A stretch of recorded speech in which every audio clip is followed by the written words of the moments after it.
আসসালামু আলাইকুম সবাইকে আজকের ভিডিওতে স্বাগতম। আজকের ভিডিওতে আমরা নানান প্রকার গতি সম্পর্কে জানব। তো প্রথমে আমরা জেনে নিই যে সরল রৈখিক গতি কি। তো দেখো সরল রৈখিক গতির সংজ্ঞা কি। সরল রৈখিক গতির সংজ্ঞা হচ্ছে কোনো কিছু যদি সরল রেখায় চলে তার গতি হচ্ছে সরল রৈখিক গতি। এটা একবারে সিম্পল জিনিস। যদি সোজা পথে কিছু চলে সেটা হচ্ছে সরল রৈখিক গতি। যেমন এটা ধরো একটা সোজা পথ, এখন কোনো কিছু যদি এই সোজা পথ ধরে এইভাবে সামনের দিকে আগায় যায় সেটাই সরল রৈখিক গতি হবে। সেই কিছুটা মানুষ হইতে পারে, গাড়ি হইতে পারে, বা যে কোনো বস্তু হইতে পারে, সে যদি সোজা পথে যায় সেটা সরল রৈখিক গতি। আর সরল রৈখিক গতির একটা খুব সুন্দর উদাহরণ হচ্ছে যদি কোনো কিছুকে উপর থেকে ছেড়ে দেওয়া হয়, এই যে উপর থেকে ছেড়ে দিলে উপর থেকে যদি কিছু পড়ে সে অবশ্যই সোজা পথে চলবে। দেখো পথটা এই বরাবরও হইতে পারে, পথটা এই বরাবরও হইতে পারে, পথটা এই বরাবরও হইতে পারে, যে কোনো দিকে হইতে পারে, শুধুমাত্র সোজা পথে যাইতে হবে। কোনো রকম এরকম আঁকা বাঁকা হওয়া যাবে না। দেখো কেউ যদি এরকম আঁকা বাঁকা যায়, এই ধরনের গতি হয়, এটা কিন্তু সরলরৈখিক গতি নয়। যদি সোজা পথে যায় সেটাই সরলরৈখিক গতি হবে। এটা খুবই সিম্পল যে সোজা পথে গেলেই সেটা সরলরৈখিক গতি। তো চলো আমরা সামনেরটা জেনে নিই। তো এখন দেখো আমরা ঘূর্ণন গতি সম্পর্কে জানবো। তো আমরা প্রথমেই জেনে নিই যে ঘূর্ণন গতির সংজ্ঞা কী। তো দেখো কোনো কিছু যদি একটি নির্দিষ্ট বিন্দুর সমদূরত্বে থেকে ঘুরতে থাকে তাহলে সেটাকে ঘূর্ণন গতি বলে। তো এখন আমরা ঘূর্ণন গতির একটা প্র্যাকটিক্যাল উদাহরণ দেখবো। দেখো প্র্যাকটিক্যাল উদাহরণটা হচ্ছে এরকম। এইটা হচ্ছে ধরো একটা সুতা, এই সুতার এখানে কিছু একটা বাধা রয়েছে। এটা আমি যদি এটাকে এরকম ঘুরাই, দেখো এই যে বস্তুটা, এই যে আমার হাত, ঠিক আছে, এই আমার হাত হচ্ছে মূল বিন্দু। এই বিন্দুর থেকে দেখো সমান দূরত্ব রেখে ঘুরতে আছে। এরকম যদি করে দেখো, এ যেখানেই যাক না কেন আমার এই হাতের থেকে তো এর দূরত্ব সমান, কারণ দেখো আমি একে তো এই দড়ি দিয়ে ধরে রাখছি, মানে ও আমার হাতের থেকে এই যে দূরত্ব, এই দূরত্বের বাইরে যাইতে পারবে না। এরপর যদি আমি একে ঘুরাই তাহলে দেখো এটাই হচ্ছে ঘূর্ণন গতি। আমি এটাকে এরকম ঘুরাইতে পারি, এটাও ঘূর্ণন গতি। ঠিক আছে, জাস্ট ঘূর্ণন গতির শর্ত কি, যে কোনো কিছু হচ্ছে এই যে এইটা একটি নির্দিষ্ট বিন্দুর সমদূরত্বে থেকে, নির্দিষ্ট বিন্দু হচ্ছে আমি যেহেতু এই এই এই দুই আঙুল দ্বারা ধরে রাখছি, এটা হচ্ছে সেই নির্দিষ্ট বিন্দু থেকে নির্দিষ্ট বিন্দুর সমদূরত্বে থেকে, সমদূরত্ব হচ্ছে যে এইটা, এইখান থেকে এই পর্যন্ত, এইটুকু আছে সমদূরত্ব, এইখান থেকে এই পর্যন্ত সমদূরত্ব থেকে ঘুরতে থাকে, তাহলে সেটাকে বলে ঘূর্ণন গতি। ঠিক আছে, এটা হচ্ছে ঘূর্ণন গতি। এখন দেখো ঘূর্ণন গতি কিন্তু সেক্ষেত্রে ঘূর্ণন গতি কিন্তু হইতে পারে, যেমন পাখা, এরপর ঘড়ির কাঁটা, এরাও কিন্তু ঘূর্ণন গতি। আর তোমাদের বইতে সুন্দর উদাহরণ দেওয়া আছে যে চাঁদ এবং পৃথিবী। এখন তোমাদের বইতে শুধুমাত্র চাঁদ দেওয়া রয়েছে, এখন পৃথিবীও কিন্তু ঘুরতেছে, কিন্তু পৃথিবীর ঘূর্ণনটা সমদূরত্বে, মানে দেখো এটা যদি হয় সূর্য, এটা ধরো দিয়ে সূর্য বুঝাইছি, এটা হচ্ছে পৃথিবী, আর এটা ধরো চাঁদ, এটা পৃথিবী, এটা সূর্য। এখন আমরা যদি এই পৃথিবী যে সূর্যের চারপাশ দিয়ে ঘুরতেছে, এই যে ব্যাপারটা, এটা হচ্ছে এক ধরনের মানে ঘূর্ণন গতি। যদি আমরা ধরে নেই যে এই সব জায়গায় সমান দূরত্ব রেখে পৃথিবী ঘুরতেছে, অ্যাকচুয়ালি এটা সমান না, বাট আমরা ধরে নিচ্ছি যে এটা আসলে সমান দূরত্ব, সেই হিসাবে পৃথিবী যে সূর্যের চারপাশ দিয়ে ঘুরতেছে এটা একটা ঘূর্ণন গতি। এবং চাঁদ, এই চাঁদও কিন্তু এই পৃথিবীর চারপাশ দিয়ে এরকম ঘুরতেছে। দেখো এটা কিন্তু অনেক কমপ্লিকেটেড, যে দেখো পৃথিবী নিজে সূর্যের চারপাশ দিয়ে ঘুরতেছে, আবার এই চাঁদ পৃথিবীর চারপাশ দিয়ে ঘুরতেছে। ঠিক আছে, এই পৃথিবীর চারপাশ দিয়ে চাঁদ ঘুরতেছে, এটাও ঘূর্ণন গতি।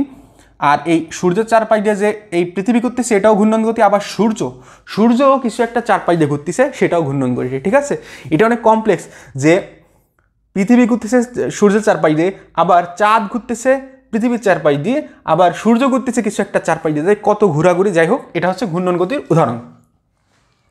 এরপর আমরা যাব হচ্ছে পর্যায়বৃত্ত গতিতে। তো দেখতে থাকো। তো শিক্ষার্থীরা, তোমাদের বইতে খুব ছোট্ট করে লেখা আছে যে চাঁদ পৃথিবীর উপর পড়ে যাচ্ছে না, এটা একটা মজার জিনিস। এখন আমরা এটাও জেনে নিই যে চাঁদ পৃথিবীর উপর আসলে কেন পড়ে যায় না। দেখো এটা হচ্ছে পৃথিবী, এটা হচ্ছে চাঁদ। এখন দেখো চাঁদ হচ্ছে এই পৃথিবীর চারপাশ দিয়ে এইভাবে ঘুরতেছে। ঠিক আছে, এইভাবে ঘুরতেছে।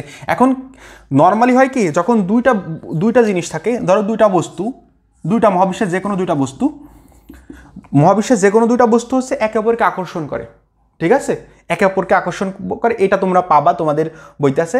মহাবিশ্বের যে কোনো দুইটা বস্তু একে অপরকে আকর্ষণ করে। যেমন আমার সামনে যদি কেউ থাকে, সে আমাকে আকর্ষণ করবে, কিন্তু এই আকর্ষণ বলের মান খুবই ছোট। আমার সামনে যে বোর্ড রয়েছে, আমি এই বোর্ডকে আকর্ষণ করতেছি, বোর্ড আমাকে আকর্ষণ করতেছে, ইভেন আমার হাতে যে মার্কার রয়েছে এই মার্কারও আমাকে আকর্ষণ করতেছে, আমিও মার্কারকে আকর্ষণ করতেছি। এটা মহাবিশ্বের যে কোনো দুইটা বস্তুর মধ্যে এরকম আকর্ষণ বল থাকবে।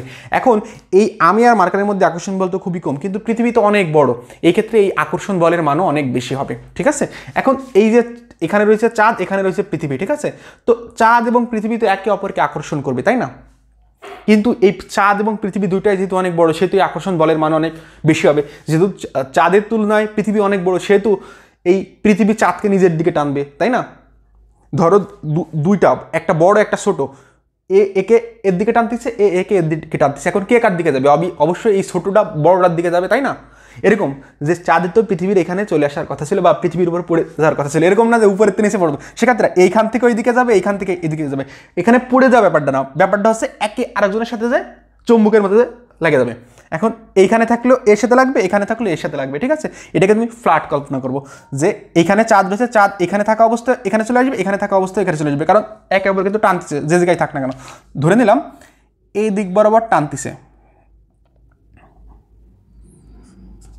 এই চাঁদকে পৃথিবী এই দিক বরাবর টানতেছে, আমি এই অ্যারো দিয়ে বুঝাচ্ছি যে এই চাঁদ এই দিক বরাবর একটা বল অনুভব করছে। এখন দেখো নর্মালি চাঁদের এখানে চলে আসার কথা না, যেহেতু এই দিক বরাবর টানতেছে, তো কিন্তু চাঁদ তো এই দিক বরাবর ঘুরতেছে, এটা কেন? এখন কথা হচ্ছে এইটা মাথায় রাখো, ওই চাঁদকে প্রথমে একবার যখন এই ঘোরাটা শুরু হয়েছিল, তখন চাঁদকে কেউ একজন এদিক বরাবর একটা লাথি মারছিল বা এদিক বরাবর একটা বল ছিল, এই বলটা কে দিছিল এটা আমি এই প্রশ্নে আমি যাচ্ছি না। যখন একবারে এই ঘোরাটা শুরু হয়েছে, তখন চাঁদ কোনো কারণে বা কোনোভাবে এদিক বরাবর একটা ফোর্স অনুভব করছে। এই ফোর্সের কারণে দেখো চাঁদকে পৃথিবী নর্মালি এদিকে টানতেছে, কিন্তু চাঁদকে কেউ একজন এসে এই ধরো এদিক বরাবর একটা লাথি মারছে, লাথি মারার কারণে চাঁদ এদিক বরাবর একটা বল অনুভব করছে। তাহলে দেখো কাউকে যদি তুমি এদিক বরাবর একটা লাথি মারো আর এদিক বরাবর একটা লাথি মারো, সে কোন দিক দিয়ে যাবে? মাঝখান দিয়ে যাবে। এটা নর্মালি ধর্ম, যে তুমি যদি কাউকে এদিক বরাবর একটা লাথি মারো, এদিক বরাবর, আর এদিক বরাবর একটা লাথি মারো, ও এই মাঝ বরাবর যাবে, ঠিক আছে? এই জন্য হয় কি চাঁদ এদিক বরাবর চলে আসে, ঠিক আছে?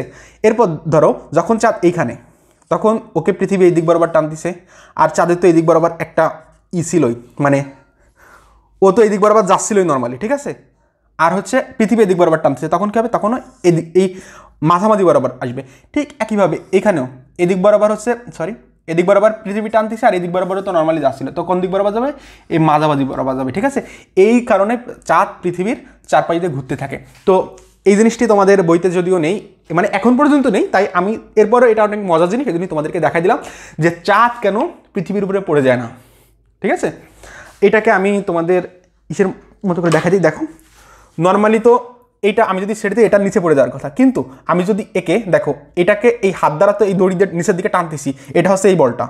এখন আমি যদি একে এই দিক বরাবর দিই, ঠিক আছে, এই দিক বরাবর ঠেলা মারি, দেখো এখান থেকে আমি যদি এইটাকে এদিক বরাবর ঠেলা মারি, দেখছো এ ঘুরতে চায়, এ আসলে চাই যে এদিক বরাবর ঘুরতে। এখানেও ঠিক ওরকম হয়েছে, একে নর্মালি চাঁদকে নর্মালি পৃথিবী নিচের দিকে টানতেছে, বাট কেউ একজন ওকে এই দিক বরাবর একটা বল দিছে বা ঠেলা মারছে, এই জন্য ও এই মাঝামাঝি বরাবর চলে আসে। এখানেও দেখো এরকমই হয়, দেখছো এদিক এই আমি যদি একে এদিক বরাবর বল দিই, এদিক বরাবর বল দিই, ও আসে কি এই বরাবর চলে আসে। এটা যাতে বুঝতে পারছো। তো এই কারণেই এই চাঁদ পৃথিবীর চারপাশ দিয়ে ঘুরে। তো আমরা সামনের টপিকে যাই। তো শিক্ষার্থীরা এখন আমরা চলন গতি দেখব। তো চলন গতির সংজ্ঞাটা কি সেটাকে আমরা দেখে নিই। কোনো কিছু যদি এমনভাবে চলতে থাকে যে বস্তুর সকল কণা একই সময় একই দিকে যেতে থাকে, তাহলে সেটা চলন গতি। দেখো বস্তুর সকল কণা একই সময়ে একই দিকে, ক্লিয়ার? সকল কণা একই সময় একই দিকে। এখানে একটু লক্ষ্য করো যে এটা হচ্ছে একটা বাস, এটা একটা বাস প্রথমে এখানে ছিল এবং ধরো 5 মিনিট পর এখানে আসছে, ঠিক আছে? আমরা এই চাকার কথা বিবেচনা করতেছি না। চাকা কিন্তু দেখো, চাকা কিন্তু ঘুরতেছে, এখানে কিন্তু ঘূর্ণন গতি হচ্ছে, অর্থাৎ চাকার কথা এখানে বিবেচনা করা যাবে না। শিক্ষার্থীরা চাকায় কিন্তু চলন গতি হচ্ছে না, চাকায় হচ্ছে ঘূর্ণন গতি। অর্থাৎ চাকার কথা ভুলে যাও, জাস্ট বাসের বোর্ড দেওয়ার কথা কল্পনা করো। এইখানে যে কণাটা ছিল, এই কণাটা কোথায়? এই কণাটা এখানে আছে, দেখো এ হচ্ছে এতটুক দূরত্ব আসছে। এখানে যে কণাটা ছিল সেই কণাটা এখন এখানে আছে, তো দেখো সে হচ্ছে এতটুক দূরত্ব আসছে। আর তুমি মাপার পর দেখবা এইটুক আর এইটুক সেম, তুমি স্কেল দিয়ে মাইপে দেখতে পারো যে বাসের প্রত্যেকটা কণা এই কণা যতটুকু দূরত্ব অতিক্রম করছে, এইখানের কণাও ততটুকু দূরত্ব অতিক্রম করছে। সামনে এগিয়ে যাওয়া বাস, ট্রাক, যে কোনো জিনিস, মানে সামনের দিকে আমিও যদি যাই, যে এটা চলন গতি, এটা চলন গতি, ঠিক আছে। কিন্তু আমি যদি প্রথমে ধরো এরকম থাকি, ঠিক আছে, সামনে দিয়ে এরকম হয়ে গেছি, এটা কিন্তু চলন গতি না। কারণ দেখো আমার এই যে হাতের কণা প্রথমে যদি আমি যেরকম আছি একবারে ঠিক সেমভাবে সামনে আগাই যায়, এটা চলন গতি। বাট আমি যদি এরকম করি, প্রথমে এখানে ছিলাম, সামনে যে এরকম করেছি, সেটা কিন্তু চলন গতি হয় নাই। আমার সকল কণা এই হাতের কণা বেশি চলে গেছে, এরকম কম বেশি গেলেই চলন গতি হবে না। যেই জিনিসটা সামনে যাচ্ছে তার সকল বিন্দু একই সময়ে সমান দূরত্ব যাইতে হবে। এরকম যদি হয় তাহলে সেটা চলন গতি। তোমাদের বইতে ওই যে উদাহরণটা আছে, ওই যে প্লেনের উদাহরণ, যে এটা ধরো একটা প্লেন, দাঁড়াও, প্লেন তো আমি আঁকতে পারবো না, যাই হোক, এটা ধরো একটা প্লেন, সে যদি এরকম বাঁকায় যায়, ঠিক আছে, এরকম বাঁকায় যায়, দেখো ধরো এইটুক যাইতে এইটুক আছে প্লেনের, এখান থেকে এই পর্যন্ত আসছে। এখন এইখানে যে কণাটা, এই কণাটা এখান থেকে এইটুক আসছে, বাট এইখানে যে কণাটা, এইখানে সেই কণাটা দেখো মাত্র এইখান থেকে এইটুক আসছে। এখন দেখো এই দূরত্ব আর এই দূরত্ব সমান হবে না, তুমি মাইপেও দেখতে পারো, এখানে এইটা হচ্ছে এইটুক, আর এটা দেখো এর থেকে বেশি। মানে এইখানে যে কণাটা ছিল সেই কণা যে দূরত্ব অতিক্রম করছে, এখানে যে কণা সেই কণা একই দূরত্ব অতিক্রম করে নাই। আর দেখো সবচেয়ে বড় কথা হচ্ছে এরা একই দিকে যায় নাই। দেখো এই কণা হচ্ছে এইখান থেকে এইখানে গেছে, আর এই কণা এইখান থেকে এইখানে গেছে, এই কণা এখান থেকে এইখানে গেছে, আর এই কণা এখান থেকে এইখানে গেছে। অর্থাৎ একটা গেছে এইদিকে, আরেকটা গেছে এইদিকে, অর্থাৎ দিকও সেম নাই, ঠিক আছে। বাট যদি এরকম হয়, ওই যে আরেকটা আছে সোজা খোঁজা, দেখো যদি এরকম হয়, এখানে যে কণা ছিল সে কণা প্রথমে এখানে ছিল, লাস্টে আসছে এইখানে, অর্থাৎ তার দূরত্বটা হচ্ছে এইটুক। আর এইখানে যে ছিল সে এখানে আসছে, লাস্টে দূরত্ব হচ্ছে এইটুক। এক্ষেত্রে দেখো আর সব সময় তো দিক এই দিকে ছিল, সামনের দিকে ছিল, অর্থাৎ দূরত্ব সেম আবার দিকও সেম। বাট দেখো কোন একটা প্লেন প্রথমে এখানে ছিল, হুট করে এখানে চলে গেছে, না ঘুরে কি এখান থেকে এখানে যাওয়া সম্ভব? ধরো প্লেন এদিকে যাচ্ছিল, বাট একটু ঘুরে নাই, হুট করে ধরো এরকম যাচ্ছে, না ঘুরে হুট করে এরকম, ধরো এরকম যাচ্ছে, এরকম হয়ে গেলে, এরকম কি সম্ভব? এটা সম্ভব না, ঠিক আছে। যে এরকম যাচ্ছে, হুট করে কিছুক্ষণ পর এরকম হয়ে গেলো, তাকে এরকম হইতে হলে অবশ্যই ঘুরে তারপর এরকম হইতে হবে, ঠিক আছে। এই জন্য বলছে এই মানে আঁকা বাঁকা এই চলন গতি পাওয়া আসলে অনেক কঠিন। বাট নর্মালি সামনে যদি কেউ আগায় যায়, যদি তার সকল বিন্দু, ওই যে বস্তুটা আগায় যাচ্ছে তার সকল বিন্দু একই সময়ে একই দিকে সমান দূরত্ব অতিক্রম করে, সেটাই চলন গতি হবে। এটা খুবই সিম্পল। তো আমরা এখন সামনেরটা যাই। তো সেক্ষেত্রে এখন আমরা দেখবো হচ্ছে পর্যাবৃত্ত গতি। তো আমরা প্রথমে পর্যাবৃত্ত গতির সংজ্ঞাটা জেনে নিই, যে কোনো গতিশীল বস্তু যদি একটি নির্দিষ্ট সময় পর পর একটি নির্দিষ্ট বিন্দু দিয়ে একই দিকে একইভাবে অতিক্রম করে, তাহলে সেটি পর্যাবৃত্ত গতি। এটার আমরা উদাহরণ দেখি, এটা আমাদের সবার সামনে উদাহরণ অবশ্যই তোমরা দেখেছো। দেখো ফ্যানের পাখার গতিও কিন্তু পর্যাবৃত্ত গতি। দেখো ফ্যানের পাখার গতি কিন্তু ঘূর্ণন গতিও, কিন্তু পর্যাবৃত্ত গতিও, ঠিক আছে। দেখো যদি এমন করে ঘোরাই, দেখছো এটা ঘুরতেছে। এখন দেখো এই যে জিনিসটা আমার হাতের চারপাশ দিয়ে ঘুরতেছে, ধরো এইখান থেকে ঘোরাটা শুরু হয়েছে, এখান থেকে ঘোরা শুরু হয়েছে, এখান থেকে কোন দিকে ঘোরা শুরু হয়েছে? এইদিকে। ধরো এখান থেকে এদিকে ঘুরতে একটা সময় পর এখানে আসলো, আবার এখান থেকে আবার শুরু করে ঘুরতে আবার এখানে আসলো। দেখো প্রথমে এখান থেকে শুরু করে এখানে আসতে যে সময় লাগছে, আবার এখান থেকে আবার এদিক দিয়ে আসতে এখান পর্যন্ত আসতে সেই সেম সময় লাগছে। এটা দেখো যে কোনো গতিশীল বস্তুকে এই যে এটা হচ্ছে গতিশীল বস্তু, একটি নির্দিষ্ট সময় পর পর, মানে এখান থেকে শুরু করে আবার ঘুরে এখানে আসতে যে সময় লাগে সেটা হচ্ছে সেই একটি নির্দিষ্ট সময় পরপর একটি বিন্দু দিয়ে, একটি বিন্দু আছে, ধরো এখানে একটা বিন্দু আছে, সেই বিন্দুকে একই দিক থেকে দেখো সে এদিক দিয়ে আইসে এই দিক বরাবর অতিক্রম করছে। দেখো সে কিন্তু প্রথমে এদিক বরাবর অতিক্রম করছিল, আবার এদিকে ঘুরে আসার পর আবার এই দিক বরাবরই যাচ্ছে, একটি নির্দিষ্ট বিন্দু দিয়ে একই দিকে একইভাবে। দেখো প্রথমে সে যেভাবে এরকম ঘুরছিল, আবার একবার ঘুরে আসেও সে সেই একইভাবে এরকমই যাচ্ছে, অতিক্রম করে, তাহলে সেটি হচ্ছে পর্যাবৃত্ত গতি। বুঝছো পর্যাবৃত্ত গতি কি? যে একটা নির্দিষ্ট সময় পরপর যদি গতিটা একইভাবে রিপিট হয়, ঠিক আছে, সেটা হচ্ছে পর্যাবৃত্ত গতি। পর্যাবৃত্ত গতি বৃত্তাকার হইতে পারে, বৃত্তাকার তো কেবল একটা দেখলে বৃত্তাকার হইতে পারে, এটা উপবৃত্তাকার হইতে পারে। উপবৃত্তাকার হচ্ছে যেমন এখানে তোমাদের বইতে উপবৃত্তাকারে কি দেওয়া আছে, ওয়েট, তোমাদের বইতে উপবৃত্তাকারে দেওয়া আছে হচ্ছে সূর্যকে ঘিরে হ্যালির ধূমকেতুর কক্ষপথ, সূর্যকে ঘিরে হ্যালির ধূমকেতুর কক্ষপথ। যাই হোক, এটা হয়তো উপবৃত্তাকার কিছু একটা হবে। উপবৃত্তাকার হচ্ছে এই ধরনের কিছু একটা, যে ধরো এখানে কোনো একটা কেন্দ্র রয়েছে, এটাকে কেন্দ্র করে এরকম ঘুরতেছে, উপবৃত্তাকার। বৃত্ত হচ্ছে একবার এই ধরনের। বৃত্তাকার হচ্ছে ফ্যানের পাখার গতি। সেক্ষেত্রে ফ্যানের পাখার গতি কি? ফ্যানের পাখার গতি হচ্ছে বৃত্তাকার। ফ্যানের পাখা তো সবাই দেখছো, বৃত্তাকার। আর সরলরৈখিক হচ্ছে এখানে ধরো কোনো একটা স্প্রিং রয়েছে, এই স্প্রিংয়ে যদি তুমি কিছু একটা ভর ঝুলাই দাও, হবে কি স্প্রিংটা একটা বলে যাবে। ধরো এখানে একটা ভর ঝুলাই দেওয়ার কারণে বলে গেলো। প্রথমে ধরো স্প্রিংটা হচ্ছে এটুক ছিল, ঠিক আছে, তুমি যদি স্প্রিংয়ে কিছু একটা ভর ঝুলাই দাও, হবে কি স্প্রিংটা কিছুটা বলে যাবে না, কিছুটা লম্বা হয়ে যাবে। এখন তুমি যদি করো কি এটা টাইনে ছেড়ে দাও, এই বলটার একটু টাইনে ছেড়ে দিছো, ঠিক আছে, টাইনে ছেড়ে দিলে হবে কি স্প্রিংটা এরকম এরকম এরকম এরকম এরকম এরকম দুলতে থাকবে, এরকম এরকম এরকম দুলতে থাকবে। এই যে দুলাটা, এই দুলাটা হচ্ছে এই পর্যাবৃত্ত গতি। এখন দেখো তোমরা বলবা তুমি যদি দুলতে দুলতে ছাড়ে দাও একসময় তো এই দুলা বন্ধ হয়ে যাবে। এটা আসলে প্র্যাকটিক্যাল কেসে, বাট আইডিয়াল কেস বা যেটা হচ্ছে একবারে ধরো আইডিয়ালের বাংলা কি, ধরো আইডিয়ালের বাংলা হচ্ছে দেখ ভুলে গেছি, যদি আইডিয়াল কেস হয় যেখানে কোনো ঘর্ষণ টর্ষণ কিছুই নেই, সেখানে হচ্ছে সেখানে কি হবে, সেখানে হচ্ছে একবার তুমি যদি টেনে ছেড়ে দাও সারা জীবন ধরে এরকম দুলতে দুলতে দুলতেই থাকবে, ঠিক আছে। শিক্ষার্থীরা এখন আমরা দেখব স্পন্দন গতি। স্পন্দন গতির সংজ্ঞা দেখো, এটা হচ্ছে বিশেষ ধরনের পর্যাবৃত্ত গতি। এটাকে স্পন্দন গতি কিন্তু একটা পর্যাবৃত্ত গতি, আর একটি নির্দিষ্ট বিন্দু দুই পাশে স্পন্দিত হয়। এখন এটাকে আমরা উদাহরণের মাধ্যমে দেখব। ধরো এইটা হচ্ছে একটা বস্তু, এই বস্তু আমি উপরে কিছু একটা সাথে ঝুলাইছি, ঠিক আছে, ঝুলানোর পর এখন আমি এই বস্তুটাকে যদি এরকম করে দেখো, দাঁড়া প্রথমে বস্তুটা কোথায় ছিল, প্রথমে বস্তুটা এখানে ছিল, আমি এখানে একটা দাগ দিয়ে দিই, এখানে একটা দাগ দিয়ে দিলাম ধরো, আর ধরো প্রথমে বস্তুটা এখানে আছে, এখানে আমি একটা বিন্দু দিয়ে দিলাম, ঠিক আছে, এখানে একটা বিন্দু দিয়ে দিলাম। এখন আমি যদি এটাকে এই পর্যন্ত এনে এখানে এনে যদি আমি ছাড়ে দিই, আনলাম কোথায়, এইখানে, এইখানে এটা হচ্ছে সর্বোচ্চ বিন্দু, ঠিক আছে, এখানে এনে যদি ছাড়ে দিই, দেখো এটা কি হচ্ছে, দুলতেছে না, ধরো সর্বোচ্চ এই পর্যন্ত আসতেছে, ঠিক আছে, আস্তে আস্তে দেখো আস্তে আস্তে কিন্তু এটা যে দুলার যে মানে এটা যে অ্যাম্পলিটিউড, এই অ্যাম্পলিটিউডকে কিন্তু কমে যাচ্ছে।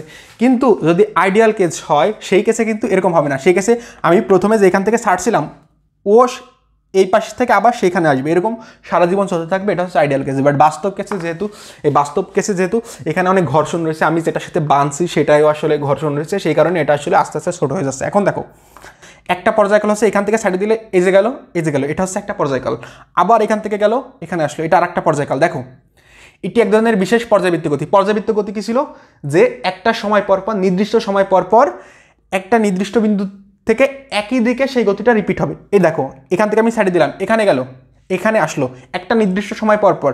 আবার দেখো এখান থেকে প্রথমে সে এদিকে যাচ্ছিল, আবারও সে এদিকেই যাচ্ছে। দেখো একটা গতি বারবার রিপিট হচ্ছে না এই বিন্দুর সাপেক্ষে, তো এটা কিন্তু পর্যাবৃত্ত গতি। আবার দেখো এটাকে যদি আমি ছাড়ে দিই, এই যে গেল, দেখো এর অর্ধেক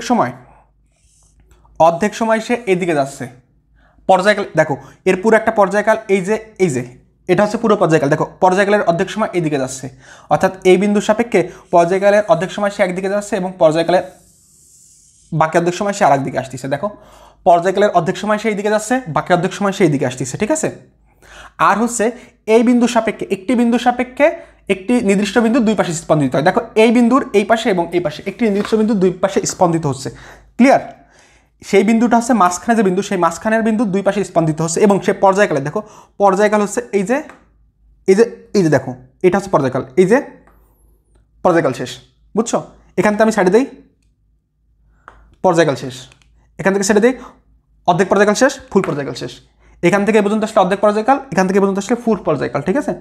দেখো পর্যায়কালের অর্ধেক সময় সে একদিকে এইদিকে, বাকি অর্ধেক সময় আর একদিকে, এটা হচ্ছে স্পন্দন গতি। এখন দেখো আমি যদি এখান থেকে ছেড়ে দিই, এখানে কি তার কোনো গতি আছে, নেই। এরপরে যদি আমি ছেড়ে দিই, দেখো এখান থেকে ছাড়লে আস্তে আস্তে গতি বাড়বে। এই যে মাঝখানের বিন্দুতে সে গতি সর্বোচ্চ হবে। এরপর গতি কমবে, এখানে এসে সবচেয়ে কমে যাবে, কমার পর আবার এদিকে আসবে, বাড়বে, এখানে এসে সর্বোচ্চ বাড়বে, কমবে, এখানে এসে একবারে শূন্য, ক্লিয়ার। এখানে গতি কত, শূন্য, এখানে গতি কত, সর্বোচ্চ। আর এখান থেকে এই পর্যন্ত গতি বাড়বে, এখানে বাড়তে এখানে সর্বোচ্চ, এখানে গতি কমতে এখানে এসে শূন্য। এরপর আবার সে বাড়বে সর্বোচ্চ। এরপর এখান থেকে কমবে শূন্য। এখন শিক্ষার্থীরা মাঝখানে যে বিন্দুটি রয়েছে এটিকে বলা হয় মূল বিন্দু, আর এই যে দাগটা, এই দাগটাকে বলা হয় সাম্যাবস্থা। শিক্ষার্থীরা এটা কি বলা হয়, মূল বিন্দু। আর মূল বিন্দুর দুই পাশে হচ্ছে এই স্পন্দন গতিটা হয়। এখন তোমাদের বইয়ের ভাষায় যদি বলি, এইখান থেকে বা স্থির অবস্থান থেকে গতিটা শুরু করলো, এরপর বেগ আস্তে আস্তে বাড়লো বা গতিটা বাড়তে মূল বিন্দুতে এইখানে এসে বেগটা সর্বোচ্চ হলো, এবং মূল বিন্দুতে বেগ সর্বোচ্চ হওয়ার পর আস্তে আস্তে এর যে গতি কমতে একসময় থেমে গেল। থেমে যাওয়ার পর এই বস্তুটা তার দিক পরিবর্তন করলো, দিক পরিবর্তন করলে করে গতি বাড়তে বাড়তে বাড়তে বাড়তে বাড়তে বাড়তে বাড়তে বাড়তে সাম্যাবস্থায় বা মূল বিন্দুতে এসে সেই গতিটা আবার সেই সর্বোচ্চ পর্যায়ে গেল, এবং সর্বোচ্চ পর্যায়ে আসার পর তার গতিটা হচ্ছে কি আস্তে আস্তে কমতে কমতে কমতে কমতে একবারে শূন্য হয়ে গেল, বা সেই প্রথমের স্থির অবস্থা আসতো। এভাবেই সেই গতিটা পুনরাবৃত্তি হতে থাকলো। এটা হচ্ছে তোমাদের বইয়ের ভাষায়। এরপর আমরা যখন কথা বলি, আমাদের কথা বলার কারণে আমাদের সামনে যে বাতাস রয়েছে, আমার মুখের সামনে যে বাতাস রয়েছে, সেই বাতাস হচ্ছে স্পন্দিত হচ্ছে, এইভাবে স্পন্দিত হতে হতে এই সামনে এই যে শব্দ, এই শব্দ শক্তি সামনের দিকে প্রবাহিত হয়। তো আশা করি বুঝতে পেরেছো। স্পন্দন গতি হচ্ছে একটা বিন্দুর সাপেক্ষে এদিকে এদিকে এদিকে এদিকে, মানে টু অ্যান্ড ফ্রো মোশন, সামনে পেছনে, এটা হচ্ছে স্পন্দন গতি। ঠিক আছে। পর্যাবৃত্ত গতি হচ্ছে একটা সময় পর, একটা নির্দিষ্ট সময় পর পর একই দিক থেকে গতিটা রিপিট হইতে হবে, সেটা হচ্ছে পর্যাবৃত্ত গতি। দেখো সেই হিসাবে সকল স্পন্দন গতি পর্যাবৃত্ত গতি, কিন্তু সকল পর্যাবৃত্ত গতি স্পন্দন গতি নয়। দেখো যদি এরকম হয়, কেউ এইভাবে ঘুরতেছে, ঠিক আছে, এভাবে ঘুরতেছে, তাহলে কিন্তু ধরো এখান থেকে গতি শুরু হলো, আবার কিছুক্ষণ পর এখান থেকে গতিটা রিপিট হলো। এটা কিন্তু কোনো একটা বিন্দুর সাপেক্ষে কোনো একটা, দেখো একটি বিন্দুর দুই পাশে, এখানে কিন্তু একটি বিন্দুর দুই পাশে স্পন্দন হচ্ছে না। ঠিক আছে। এই স্পন্দন গতি অবশ্যই হইতে হবে যে কোনো একটা বিন্দুর দুই পাশে। দেখো এই বিন্দুর এই পাশে এই পাশে, এটা হচ্ছে স্পন্দন গতি। বাট এই পর্যাবৃত্ত গতিতে এরকম শর্ত নেই। পর্যাবৃত্ত গতি হচ্ছে একটা নির্দিষ্ট সময় পর পর একটা বিন্দুর সাপেক্ষে, মানে একটা বিন্দুর থেকে একই দিক থেকে ওই গতিটা শুরু করতে হবে। ঠিক আছে। একই দিক থেকে একইভাবে গতিটা শুরু করতে হবে, এটা হচ্ছে পর্যাবৃত্ত গতি। বাট স্পন্দন গতি এরকম না, অর্থাৎ পর্যাবৃত্ত গতি সকল স্পন্দন গতি পর্যাবৃত্ত গতি, কিন্তু সকল পর্যাবৃত্ত গতি স্পন্দন গতি নয়। ঠিক আছে। আশা করি তোমরা বুঝতে পেরেছো। সামনের ভিডিওগুলোতে আরও অনেক কিছু আসতে চলছে। তো সবাই ভালো থেকো, ধন্যবাদ সবাইকে।